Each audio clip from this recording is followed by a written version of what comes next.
১ August থেকে শুরু হয়েছে কাজের জন্য মালয়েশিয়া যেতে ইচ্ছুক বাংলাদেশিদের আবেদন প্রক্রিয়া। চলতি মাসের শেষ সপ্তাহ থেকে মালয়েশিয়ায় প্রবেশ করতে শুরু করবেন শ্রমিকরা। আবেদন প্রক্রিয়ার গতিসহ বিস্তারিত জানবো, আমাদের সঙ্গে যুক্ত হচ্ছেন সহকর্মী ওয়াহিদ সোহান। সোহান, যেমনটি বলছিলাম, আবেদন শুরু হয়েছে, আবেদন প্রক্রিয়ার গতি কেমন দেখছেন এবং সে দেশে প্রবেশ করতে কারা বেশি আসলে এগিয়ে থাকবে, আগে কারা প্রবেশ করতে পারবে, এই বিষয়ে বিস্তারিত জানাবেন। বাংলা কিউআর যেখানে নগদ পেমেন্ট সেখানে সারা দেশে 10 লাখেরও বেশি মার্চেন্টে নগদে পেমেন্ট করুন খুব সহজে। শারিকা, আপনাকে ধন্যবাদ। আপনি যেমনটি বলছিলেন, আসলে মালয়েশিয়া বাংলাদেশের দ্বিতীয় বৃহত্তম শ্রম বাজার।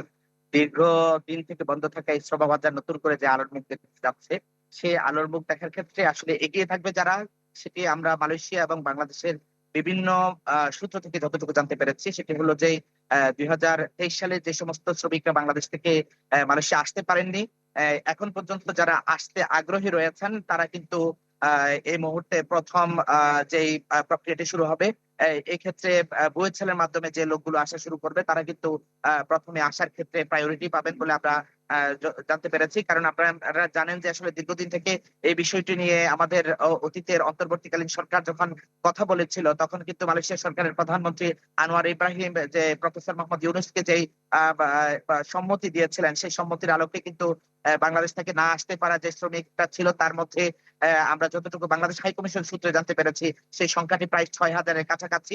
এই 6,000-এর কাছাকাছি এই সংখ্যায় যারা এই মুহূর্তে বাংলাদেশে আটকা রয়েছেন, এখনো আসতে ইচ্ছুক রয়েছেন, তাদেরকে প্রায়োরিটি দেওয়া হবে বলে আমরা জানতে পেরেছি। এটি নিয়ে আসলে মালয়েশিয়া বাংলাদেশের মধ্যে দীর্ঘদিন থেকে একটি কূটনৈতিক আলোচনা এবং স্বরাষ্ট্র মন্ত্রণালয়, মালয়েশিয়ার স্বরাষ্ট্র মন্ত্রণালয়ের পক্ষ থেকে কিছুটা অসম্মতির কারণে কিন্তু এই বিষয়টি আটকিয়েছিল, কিন্তু এটি আবার নতুন করে আসার পথ সুগম হয়েছে। আরেকটি বিষয় যেটি আপনাদেরকে বলে রাখি, সেটি হলো যে আসলে মালয়েশিয়ায় আসা বাংলাদেশের যে মন্ত্রী, প্রবাসী কল্যাণ মন্ত্রী আরিফুল হক চৌধুরী এবং যে মাহাদি আমিন, তিনি যেটি বলেছিলেন, আসলে মালয়েশিয়া এবং বাংলাদেশের মধ্যে যে নতুন সরকারের যে আলোচনা তৈরি হয়েছে, সে আলোচনার মধ্য দিয়ে মালয়েশিয়ার যে শ্রম বাজার উন্মুক্ত হতে চলেছে। আজকে যেটি আমরা মালয়েশিয়ান অভ্যন্তরীণ পার্ট থেকে জানতে পেরেছি, যে মালয়েশিয়ার যে FWCMS এর মাধ্যমে যে কোটা ম্যানেজমেন্ট সিস্টেম, এটি ইতিমধ্যে চালু হয়েছে এবং কোটা অ্যালোকেশন সিস্টেমটিও আমরা যতটুকু জানতে পেরেছি যে আগামী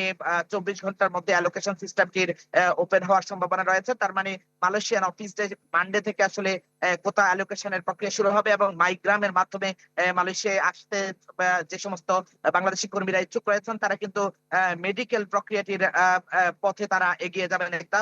কারণ মাইগ্রাম প্রক্রিয়া শুরু হওয়ার সাথে সাথে কিন্তু বাংলাদেশ থেকে কর্মীরা মেডিকেল করার জন্য কাজ শুরু করবেন। আরেকটি বিষয় আমরা যতটুকু জানতে পেরেছি, যে মালয়েশিয়ার বিভিন্ন নিয়োগকর্তার মাধ্যমে যতটুকু জানার সুযোগ হয়েছে, এই মুহূর্তে মালয়েশিয়া তাদের কর্মীর প্রয়োজন, কিন্তু যেই জটিলতার কারণে বাংলাদেশ থেকে এতদিন কর্মী আসতে পারেনি, কিন্তু তারা ইতিমধ্যে অনেক বেশি উৎসাহের মধ্যে রয়েছেন যে আসলে বাংলাদেশি কর্মীরা আসবে এবং তাদের কোম্পানিগুলোতে কাজ করবে। এটি বাংলাদেশ মালয়েশিয়ান বেশ কয়েকটি কোম্পানির মাধ্যমে আমরা যতটুকু জানতে পেরেছি যে তারা ইতিমধ্যে FWCMS এর মাধ্যমে বা ফরেন ওয়ার্কার্স ম্যানেজমেন্ট যে সিস্টেম রয়েছে, এই সিস্টেমের মাধ্যমে কোটার আবেদন করেছে এবং ইতিপূর্বে স্বরাষ্ট্র মন্ত্রণালয়ের অধীনে ইপেক্স সিস্টেমের মাধ্যমে যে সমস্ত কোটা রয়েছে, সেগুলোর আসলে অ্যালোকেশন সিস্টেমে যাচ্ছে হলো যে আগামী মালয়েশিয়ান অফিসিয়াল ডে মানডে থেকে এটি যাওয়ার একটি সম্ভাবনা তৈরি হয়েছে বলে আমরা জানতে পেরেছি। তবে আরেকটি বিষয় যদি আপনাকে বলে রাখি, যে আসলে মালয়েশিয়াতে এই শ্রমবাজার উন্মুক্তের সাথে সাথে কিন্তু এখানে দালাল বা মধ্যস্বত্বভোগীদের দৌরাত্ম্য বেড়ে গেছে এবং বাংলাদেশ থেকে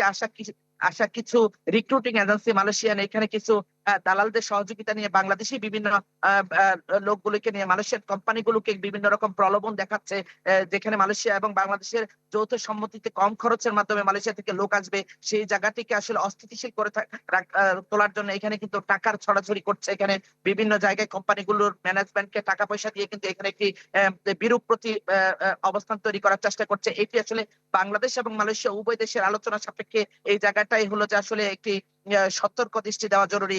বাংলাদেশ কর্মী আসার ক্ষেত্রে যাতে কোনো মধ্যস্বত্বভোগীরা এখানে কোনো প্রকার এখানে অর্থের মাধ্যমে এখানে কোন রকম জটিলতা তৈরি করতে না করতে পারে, অথবা মালয়েশিয়ার শ্রম বাজারটি আবারও যাতে এখানে কোনো প্রকার মনোপলি বা সিন্ডিকেট তৈরি করে এখানে যাতে কোনো জটিলতা না তৈরি করতে পারে, এই বিষয়টি নিয়ে মালয়েশিয়ায় থাকা যে সমস্ত বাংলাদেশ হাই কমিশন বা এখানে যে বিষয়গুলো রয়েছে সেই বিষয়টি যাতে এখানে হয়ে থাকে, এই বিষয়টার প্রতি গুরুত্ব দেওয়া হয়েছে। তবে আরেকটি বিষয় আপনাদেরকে বলে রাখি যে জি মালয়েশিয়ায় যে সোহান, সমস্ত আপনাকে অসংখ্য ধন্যবাদ। 1 আগস্ট থেকে শুরু হয়েছে কাজের জন্য মালয়েশিয়া যেতে ইচ্ছুক বাংলাদেশিদের আবেদন প্রক্রিয়া। এই বিষয়ে জানাচ্ছিলেন সহকর্মী ওয়াহিদ সোহান, তিনি মালয়েশিয়া থেকে যুক্ত হয়েছিলেন।